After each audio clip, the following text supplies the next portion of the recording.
वहीं इस वक्त की बड़ी खबर आ रही है। मुल्क में आज भारी बारिश का अलर्ट जारी किया गया है। मौसम विभाग के मुताबिक कोंकण, गोवा, मध्य प्रदेश, कर्नाटक, आंध्र प्रदेश और तेलंगाना के तटीय इलाकों में भारी बारिश हो सकती है। इस वक्त की बड़ी खबर आपको बता रहे हैं। मुंबई में बारिश को लेकर रेड अलर्ट जारी किया गया है। साथ ही मुंबई के सभी स्कूलों में छुट्टी का ऐलान कर दिया गया है। आईएमडी का कहना है कि हिमाचल प्रदेश, उत्तराखंड, उत्तरी हरियाणा, चंडीगढ़ और मगरबी उत्तर प्रदेश में अगले 3 दिन अलग अलग जगह भारी बारिश हो सकती है।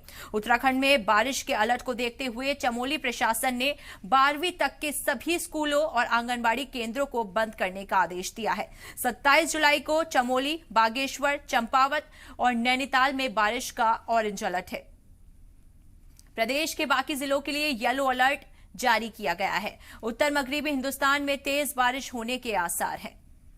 तो मुल्क के कई हिस्सों में तेज बारिश होने का अलर्ट जारी कर दिया गया है। देखिए, लगातार बारिश जो है वो कहीं ना कहीं तबाही मचा रही है और इसी बीच अलर्ट जारी कर दिया गया है कि 3 दिन लगातार तेज बारिश रहेगी। मुल्क के अलग अलग हिस्सों में लगातार बारिश के आसार।